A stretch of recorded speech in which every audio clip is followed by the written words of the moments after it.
देखें आज Pakistan peoples party के चेयरमैन जनाब बिलावल भुट्टो ज़रदारी साहब की सदारत में पाकिस्तान पीपल्स पार्टी का पार्लिमानी इजलास हुआ है। आपको पता है कि वफाकी बजट जो है वो अब पास हो रहा है और मुख्तलिफ़ स्टेजेस से हम गुज़र चुके हैं। आज एक बड़ा अहम दिन है जो कि वफाकी बजट ने फ़ाइनेंस बिल पेश किया है, उसकी मंजूरी के हवाले से वोटिंग होने जा रही है। पाकिस्तान पीपल्स पार्टी को इस बात पर यकीनन कुछ हद तक इत्मीनान है कि पिछले बरस के बरक्स इस बरस हुकूमत ने पाकिस्तान पीपल्स पार्टी को बजट से कबल इंगेज भी किया।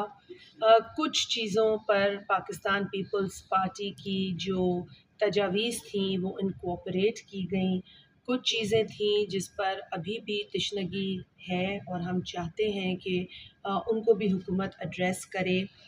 दौरान बजट भी जब बजट पेश हुआ तो उस वक्त भी हमने देखा कि कुछ ऐसी चीज़ें थी,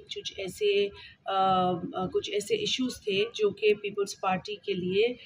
तशवीशनाक थे। मसलन आपने देखा कि जो टैक्स लगा दिया गया था सोलर पैनल्स के ऊपर, उस पर पीपल्स पार्टी ने संगीन रद्द-ए-अमल दिया और पीपल्स पार्टी के चेयरमैन ने ये बाकायदा कहा कि हम इसे सपोर्ट नहीं कर सकते, खुसूसन ऐसे वक्त में जब माहौलियाती तब्दीली एक हकीकत है और जब हमारे यहाँ जो लोग बिजली से महरूम हैं, उन्हें वैसे ही दुश्वारी का सामना है, सस्ती बिजली मैसर नहीं है, तो सोलर एक बहुत बड़ी रिलीफ़ है लोगों के लिए और उस पर टैक्स लगाना जो है वो बहुत बड़ी नाइंसाफ़ी हो जाती है। उस पर भी हुकूमत ने गौर किया और हमारी जो तजवीज़ है और जो हमारा प्रोटेस्ट या कंसर्न है उसको एड्रेस किया। तो मैं आप लोगों के साथ ज़रूर शेयर करना चाहूँगी कि पहली स्टेज कंसल्टेशन की जो है वो बजट से पहले हुई, लेकिन उसमें हमने जो चीज़ें अपने मैनिफेस्टो और आइडियोलॉजी के मुताबिक तजवीज़ करनी थी वो की गई और वो कोऑपरेट भी हुई। मिसाल के तौर पर जो सैलरीज़ में इजाफ़ा है, पेंशन्स में इजाफ़ा है, जो बेनज़ीर इनकम सपोर्ट प्रोग्राम में इजाफ़ा है और 20% इजाफ़ा पाकिस्तान पीपल्स पार्टी के मुतालबे के बाद ये किया गया। उसके बाद जब बजट में कुछ चीज़ें आई तो हमने उस पर भी एतराज़ उठाया, जैसे कि अब मैं इसको आपके सामने रख देती हूँ ताकि ये बेहतर तौर से चीज़ क्लियर हो जाए। तो हमने 20% इंक्रीज़ की डिमांड की थी बेनज़ीर इनकम सपोर्ट प्रोग्राम की एलोकेशन में, वो की गई। उसके अलावा हमने जो सैलरीड क्लास है उसको रिलीफ़ देने की बात की थी। जो 1 लाख रुपए कमाते हैं उनको हमने टैक्स से रिलीफ़ देने का मुतालबा किया था। अब उनकी जो इनकम टैक्स है वो इनकम पे टैक्स है वो ज़ीरो कर दिया गया है। इसके अलावा जो पेंशन हासिल करते हैं और जो मुलाज़मीन हैं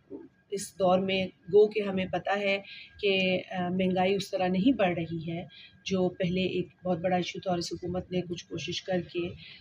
इस जिन को कुछ हद तक काबू किया है, लेकिन फिर भी लोगों को दुश्वारी होती है और पीपल्स पार्टी ने हमेशा मुलाज़मीन की, मज़दूरों की आवाज़ बने हैं हम। तो वफाकी हुकूमत ने गो कि ये बहुत बड़ा इजाफ़ा नहीं है लेकिन हम चाहते थे कि इजाफ़ा ज़रूर हो, तो 10% इजाफ़ा सैलरीज़ में हुआ है, 7% पेंशन्स में हुआ है।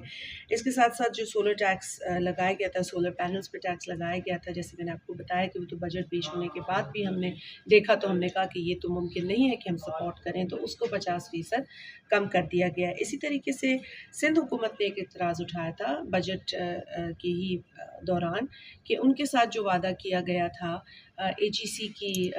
एलोकेशन में सिंध के अंदर जो यूनिवर्सिटीज़ हैं उनके शेयर के हवाले से उसको कम कर दिया गया है और जो कमी लाई गई है उसको रिस्टोर करने की बात